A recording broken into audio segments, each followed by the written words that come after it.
Bonjour, dans la vidéo précédente, on a expliqué le principe du plan industriel et commercial, le PIC, et dans cette vidéo, on va s'intéresser plus au programme directeur de production, le PDP, et le calcul des besoins nets. Je tiens juste à rappeler que au niveau du PIC, on travaille sur des familles de produits. Au niveau du PDP, on travaille sur des produits finis. Et au niveau de CBN, on va rentrer dans la décomposition des produits finis pour parler des composants et des matières premières. Je ne vais pas rentrer dans le détail pour ce qui concerne le lien entre le PIC et le PDP, mais les prévisions qu'on a obtenues et qu'on va utiliser au niveau des PDP, elles sont issues au niveau du PIC. Ici, on a un exemple de produits finis, c'est des armoires, par exemple, avec 3 étagères, avec 2 panneaux latéraux et un fond d'armoire. Si on veut visualiser la nomenclature arborescente, elle est de cette manière. On a le produit fini. Pour assembler le produit fini, j'ai besoin des 4 montants, c'est les parties qui viennent sur le côté. De 3 étagères, c'est les 3 ici. D'un fond d'armoire au panasson, c'est ce qui est derrière. Et 2 panneaux latéraux, c'est ce qu'on a sur les côtés. Bien évidemment, on peut rentrer encore dans le détail. Et pour chaque composant, on peut savoir sa matière première ou les composants qui rentrent dans sa fabrication. Ce qui est important à souligner, c'est que ici, on a besoin, et c'est très important, de connaître le coefficient technique. C'est ce qu'on va utiliser par la suite et c'est très important. Alors, ce qui nous intéresse aussi, c'est aussi prendre en compte les délais et le décalage dans le temps. Parce que si on souhaite livrer le client le jour J, par exemple, s'il a fait une commande de 100 unités d'armoire, il faut absolument qu'on anticipe et qu'on commence à assembler le produit fini 4 jours avant, si on considère que le délai d'assemblage est de 4 jours. Sauf que je ne peux pas commencer l'assemblage de produits finis si je n'ai pas tous les produits ou les composants qui rentrent dans la fabrication ou l'assemblage de ce produit. Ici, c'est ce qu'on a vu tout à l'heure dans la nomenclature arborescente, c'est les différents composants qui vont rentrer avec des délais plus ou moins différents de production. Aussi, je ne peux pas produire ces différents composants si je n'ai pas aussi la matière première ou les composants qui rentrent aussi dans la fabrication de ces différents composants. On a une vision dans laquelle, par exemple, on intègre les différents délais de fabrication et les différents délais d'approvisionnement. Comme ici, par exemple, si je ne pense pas à commander les taquets 15 jours plus 4 avant le jour J, ça serait impossible de livrer les produits et la commande. Si, par exemple, je pense qu'à le faire ici, c'est sûr que je vais créer un décalage et je serai en retard pour livrer le produit. Et ça, c'est ce qu'on a dit, c'est le chemin critique. Je ne rentre pas dans le détail.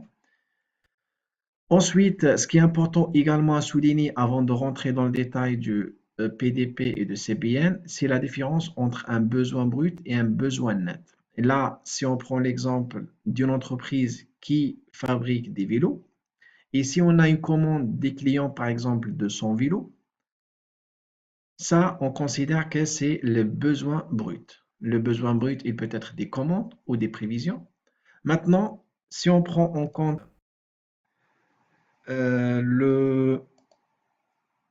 attendez 2 secondes. Si je prends en compte, par exemple, ici, une commande de 100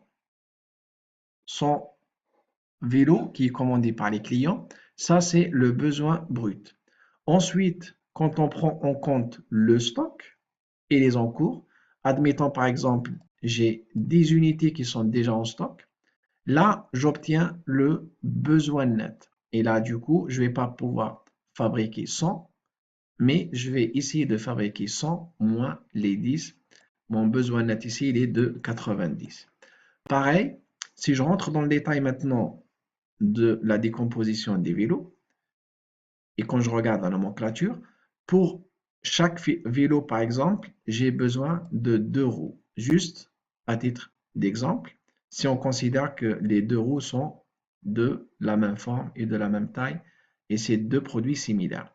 Alors, et du coup, pour pouvoir assembler 90 vélos, j'aurais besoin de combien de roues? J'aurais besoin de double. D'accord? J'aurais besoin de 180.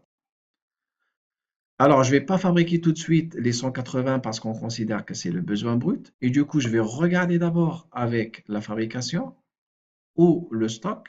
Et je trouve, par exemple, j'ai 50 unités qui sont en stock.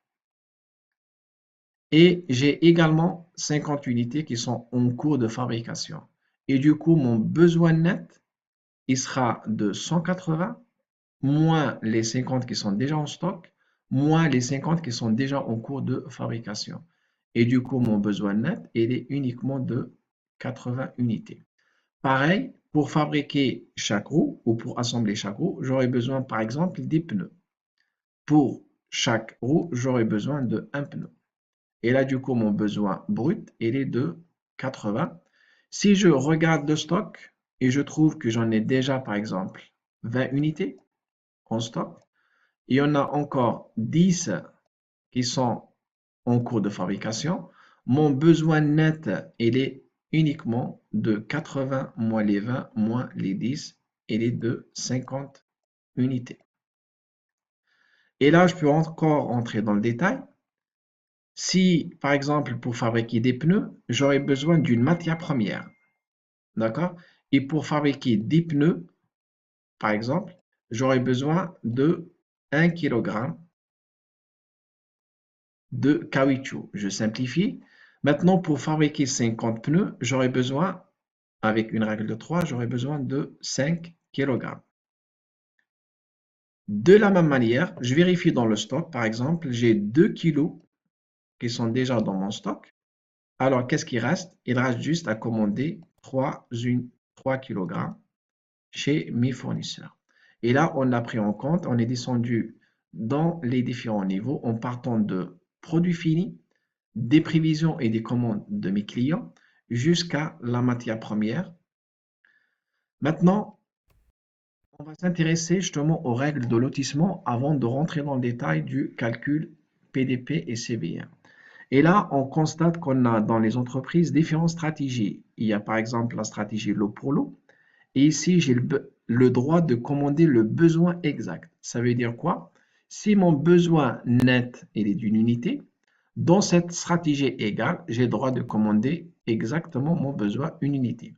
Si j'ai besoin de 249, j'ai le droit de commander 249. Si j'ai besoin de 251, il n'y a aucune règle qui m'empêche à commander 251. D'autres entreprises, elles utilisent la règle de multiple de lot économique ou multiple de lot ou de la quantité économique. D'accord? Et ici, par exemple, je n'ai pas le droit de commander des quantités comme je l'ai fait dans égal, mais là, je suis obligé toujours de commander des multiples de 250. Et du coup, même si j'ai besoin d'une unité, je suis obligé de commander 250 unités, sinon ça sera refusé par la fabrication. Pareil, si j'ai besoin de commander 249, malgré que c'est très proche de 250, là, il faut absolument que je commande 250. Ici, quand j'ai besoin de 251, je ne peux pas commander 250 parce qu'il va manquer une unité. Et du coup, je ne peux pas non plus commander 251. Je suis obligé de commander deux fois le lot technique et du coup, je suis obligé de commander 500 unités. Il y a aussi une autre règle, c'est supérieur à une quantité min. C'est ça. Alors, quand le besoin net il est inférieur à cette quantité, et du coup, je suis obligé toujours de commander la quantité min, comme ici et ici. Par contre, dès que j'atteins la quantité min, là, j'ai le droit de commander le besoin exact. Comme ici, je vais commander 251. Ensuite, je ne vais pas expliquer tout de suite, mais on va l'aborder dans un autre sujet, les périodes économiques. Il y a certaines entreprises qui ont fait leur calcul et lancent un seul besoin pour toute la semaine ou un seul besoin pour 3 jours. D'accord? Ça, on va l'aborder un peu plus dans le détail. Et ça, c'est le corrigé de cette partie. J'insiste bien, quand on est dans la quantité supérieure, dès qu'on atteint la quantité mine, là, on peut commander le besoin exact. Ici, on est libre de commander ce qu'on veut. D'accord? Par contre, ici, on est contraint de commander toujours des quantités et des multiples de l'eau économique ou la quantité économique. Alors maintenant, on va commencer à réaliser un exemple tout simple. C'est ce qu'on a fait quand on a abordé la nomenclature. Pour faire A, j'ai besoin de 2P et pour faire P, j'ai besoin de 0,5 kg de la matière 1. Pour chaque article, on a des contraintes. Par exemple, ici, j'ai une période. Ça veut dire j'ai un délai de fabrication ou d'assemblage d'une semaine. J'ai un stock de départ de 300 unités et j'ai un lot économique ou un lot technique de 250. Pour P, j'ai besoin de 2 semaines. J'ai un stock de départ de 250 et j'ai un lot économique de 500 unités. Et pour la matière M, j'ai besoin de 3 périodes, j'ai un lot économique de 200. Ceux qui ont l'accès à mon cours, ils peuvent utiliser directement le fichier Excel. Sinon, je vais vous montrer la solution juste après. Rappelez-vous, on est au niveau 0, au rang 0. Et là, j'ai reproduit juste les contraintes 300 en stock, 250 ou des multiples de 250, et on a un délai d'obtention d'une semaine. Le besoin brut, c'est ce qui est défini par les commandes ou les prévisions clients. L'ordre lancé, c'est tout ce qu'on a lancé qui est en cours, et là, c'est une donnée. Ensuite, le besoin net, c'est ce qu'on va essayer de calculer, c'est ce qui va déterminer si on a besoin de fabriquer ou pas. Le stock prévisionnel, c'est ce qui va rester, ça c'est le stock initial, et c'est ce qui va rester après chaque période. L'ordre proposé, c'est ce qu'on va proposer pour fabriquer, pour compléter les commandes. Et il doit absolument respecter le multiple de 250. Le début, c'est quand est-ce qu'on doit lancer, et fin, quand est-ce qu'on souhaite le recevoir. On commence par la première période. On a 300 unités. Et ce que je fais toujours, je compare entre ce que j'ai.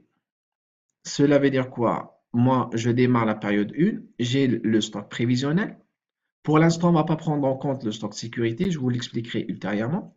Plus l'ordre lancé qui est en cours, d'accord? Même si c'est 0, je compare les deux avec ce qui est demandé par les clients sans unité. Et là, on voit que c'est supérieur, c'est parfait. Et du coup, je n'ai pas besoin d'avoir un besoin net, je n'ai pas besoin de fabriquer quoi que ce soit. Et je calcule mon stock. À partir des 300, si je livre les 100 unités qui est demandé par les clients, il va me rester 200 unités. De la même manière, je fais pour la deuxième période. Je compare ce que j'ai en stock, les 200 plus l'ordre lancé d'un côté, et je les compare avec les 150 qui sont demandés par le client. Et je vois bien que la quantité que j'ai en stock, elle est supérieure à ce qui est demandé. Et du coup, parfait. Aussi, on n'a pas besoin de commander quoi que ce soit. Je calcule ce qui me reste en stock. 200 moins 150, il va me rester 50 en stock. De la même manière, je vais faire aussi pour la troisième période. Je compare toujours. Ici, regardez, j'ai bien 50 plus le 0 ici, d'un côté. D'un autre côté, les clients me demandent 150. Ici, on a un problème. Je ne peux pas répondre à cette demande. J'ai besoin de compléter et là, j'ai un besoin net de 100 unités pour pouvoir répondre à cette demande. En temps normal, je vais demander à la fabrication de faire 100 unités, sauf qu'ici, on est contraint également par la stratégie de multiple de lot technique de 250. Et du coup, je vais demander, au lieu de 100 unités, je vais demander quand même 250 et j'en ai besoin pour la période 3. Sauf aussi, il y a un délai d'obtention d'une semaine et du coup, il faut absolument les commander une semaine avant. Et là, on a bien compris, c'est quoi la fin et le début. Le début, c'est quand est-ce qu'il faut que je le commande et la fin, c'est quand est-ce que je le reçois. Maintenant, je reviens à la période 3 et je calcule ce que j'ai. Déjà en stock, j'ai 150, j'ai le 250 que j'ai commandé. Et ensuite, si je livre les 150, il va me rester automatiquement en stock 150. J'ai 300, bien évidemment. 250 plus 50, c'est 300. Moins 150, c'est 150. De la même manière, j'arrive à la période 4. Je récupère le stock de la période précédente. Je le compare avec le besoin brut. Et là, je vois, c'est pas suffisant. Et du coup, il faut absolument calculer le besoin net qui est de 50. C'est 150 moins 200, ou plutôt 200 moins 150 qui donne 200. Pardon, 50. Et comme je ne peux pas commander des quantités de 50, là, je serai obligé de commander des quantités de 250. Et il faut toujours les commander une semaine avant. Maintenant, je reviens à la période 4. J'ai en stock 150. J'ai commandé 250. En tout, j'aurai combien? J'aurai 400. Moins 200. Il va me rester en stock 200. En période 5, j'ai 200. Je la compare avec 250. C'est pas suffisant. J'ai besoin ici de 50. Je ne peux pas non plus commander 50. Je commande des quantités de 250. Il faut toujours les commander une semaine avant. Et ce qui va me rester en stock, c'est 250 plus 200 moins 250. Il va me rester 200. Et comme ça, on a terminé pour déjà le produit fini. D'accord? Maintenant, très important, il faut connaître comment on va passer de produit fini au composant P, sachant que pour fabriquer A, j'ai besoin de 2P. C'est ce qu'on a vu tout à l'heure. Et là, c'est la même manière. On passe au niveau 1. Là, on était au niveau 0. Au niveau 1, qu'est-ce qu'on va faire? On va récupérer exactement cette ligne.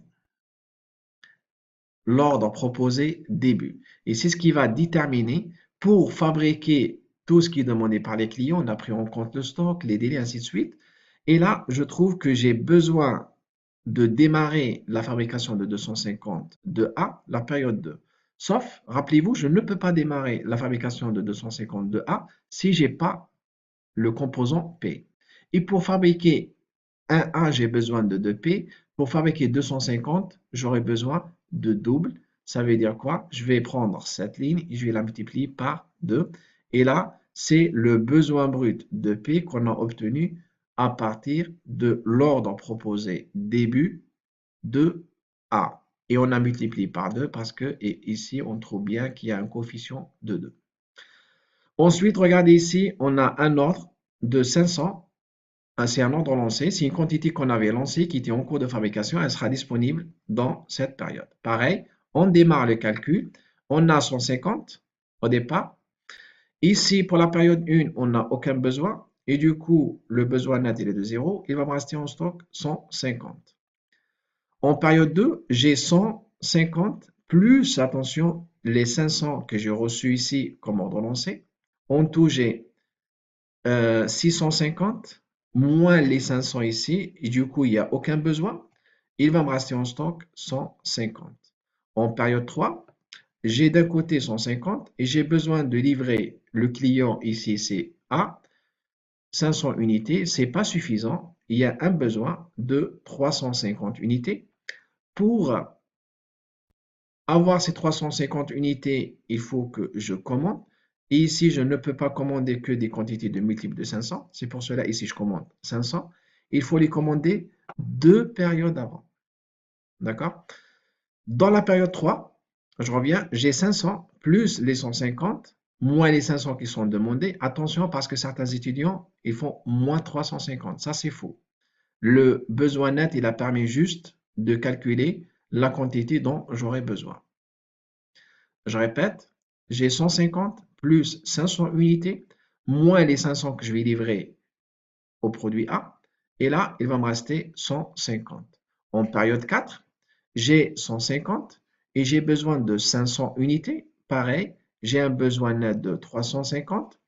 Je commande et j'ai besoin de 500 unités que ça soit disponible la période 4. Il faut les commander toujours 2 semaines avant. Et de la même manière, j'ai 500, je reçois pareil les 150, moins les 500, il va me rester en stock 150. Et là, j'ai rien du tout. Et par contre, attention, il faut compléter ici parce que si vous laissez vide, ça veut dire c'est 0. Or, il y a un stock de 150. D'accord? De la même manière, on a fini le A, le produit fini, le rang 0, le rang 1. Maintenant, on va passer du rang 1 au rang 2. Alors, et là, on retrouve l'article 1 qui est là. Et pour fabriquer P, j'ai besoin de 0,5 kg de 1. De la même manière, je vais récupérer l'ordre lancé début, ou l'ordre, pardon, l'ordre proposé début. Et là, je vais tout simplement le multiplier par 0,5. Je répète, 0,5, c'est ce qu'on avait dans la nomenclature. Si on avait 4, on va multiplier par 4. Si on avait 5, on va multiplier par 5. Et là, c'est 0,5. On obtient 250, 250. Je démarre avec les contraintes. J'ai 300 stocks de départ. J'ai 200 au démultiple de 200, ça c'est le lot économique. Et j'ai un délai de 3 semaines. Je démarre, j'ai 300 et j'ai besoin de 250. C'est suffisant. Et du coup, il va me rester en stock 50. J'ai 50. Attention également, il y a un ordre lancé de 200. Et du coup, en tout, j'ai 250 et j'ai besoin de 250. C'est parfait. Je n'ai pas besoin de commander quoi que ce soit. Il va me rester 0 en stock. Et ça, c'est pour cet exemple, comment on démarre des prévisions ou des commandes clients et comment on rentre en stock, on prend en compte le stock, on prend en compte aussi les délais et on rentre ensuite dans les composants et jusqu'à la matière première.